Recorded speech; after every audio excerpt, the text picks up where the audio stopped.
My Property Fact always brings before you the most prominent and notable people of real estate industry. This time, MPF is privileged to introduce you with Mr. Suneet Sachar, Senior Vice President of Paswanad. He shared with us his lifelong experience and his views regarding the changes in latest property trends. How long have you been associated with the industry and how has your journey been till date? I've been in the industry for about 18 years and my journey has had many highlights. It has seen the high and low of the industry, apart from seeing it evolve and a lot of improvement taking place and market innovations which have come through in this industry.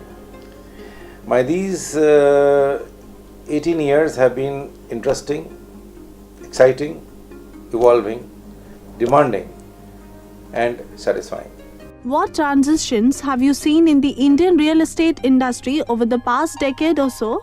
See, the industry has been influenced by the world and the uncertain world and domestic economic conditions, apart from mushrooming of the new developers which have come in, who have come in with a low ticket price property, primarily to exploit the latent potential of the lower income group by developing smaller base property. And then the other thing is that the developers, apart from this, have gone in for taller structures with straight line architecture. How would you compare the Indian real estate industry with various other countries? Indian real estate industry is far more stable than that of the world. The world over, we have seen that there has been a tremendous decline in the value of the real estate, whereas in case of India, the real estate has consolidated and have gone in higher in the price.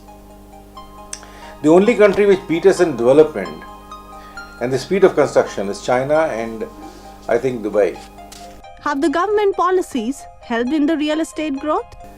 The government has taken some steps which have worked towards streamlining of the industry, but they have not helped much because it has ultimately ended up in having the buyers to pay far more by way of bank interest. The RBI regulation has not been very kind on this aspect. There has been some increase in the price because of the levy of the service tax. The government has become a little more stringent in the regulations etc. of taxation. The registration prices have gone up in some places, which is all adding up to the cost to the buyers. So if the banks are able to give the loan to the developers, then there is a better cash flow, which means a faster and better overall development, which unfortunately is also hit by some of the laws which the government has laid. Maybe in the overall run it could be beneficial, but in the short run it definitely is effective otherwise. What else, according to you, is required by the industry from the government to keep on with the growth trajectory?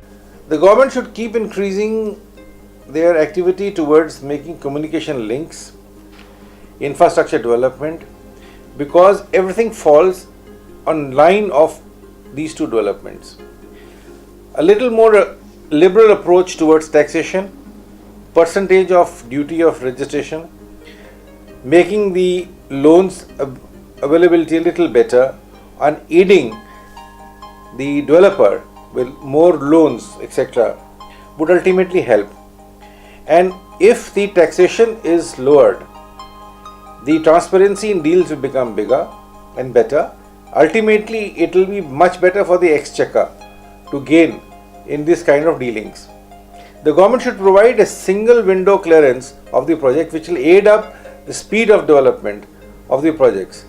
Today it takes a very long time to get the various sanctions from different authorities by and by. If government is able to give economic clearances for those projects which are already earmarked in the master plan with a specific land use of, let's say, residential, commercial or township development, if the developer is not to go in for all these formalities, it will make the thing very speedy and ultimately it will be for the good of the development. My point is that in case the land is earmarked for a particular specific purpose, why it should not be having all the clearances in the fold at the first step itself? How is the Indian consumer evolving in terms of expectations from a developer? There has been a lot of improvement in the expectations of the customers. They are demanding better service, better quality of construction, transparency in dealings, speedy completions, quality good. They want innovations, and in design, wider range of product to select from, so that every section of the society is able to have something for themselves. And apart from that, nobody likes hidden charges or additional charges. There has been a huge influx of real estate brokerage firms across the country. Is it a good sign? Your views on that, please? Brokers are arms and legs, an extension of real estate developers. They become bridge between the developer and the buyer. It's a good sign that there is a growth in this brokers over this period. Brokers feed the buyer with all the information and protect the interest if they follow ethical path. They help the investor rotate the money while helping the developer fulfill their objectives to sell. However, there is a growing need of greater quality of educational institutions who can start broker training courses, so that the real estate fraternity can appoint somebody who can recognize these brokers who are qualified from these institutes, and then only they should be able to do the business, which will ultimately mean that unscrupulous brokers would be out of the market and the industry would get a better name, and there will be far better transparency in dealing, as well as the quality of dealing would improve. Is it advisable for an end user to buy real estate from the developer directly, or dealing with the broker consultant a better idea? Irrespective of who brings in the business is coming to the developers. Developers, as I mentioned, are using brokers as their arms and extensions. So if broker community is doing fine, I think they should be having equal right to come in and participate in making the sales. And from the developer's point of view, it makes no difference where the sale is coming from, because all the accounting of the incentives are well taken care of at the stage of pricing itself.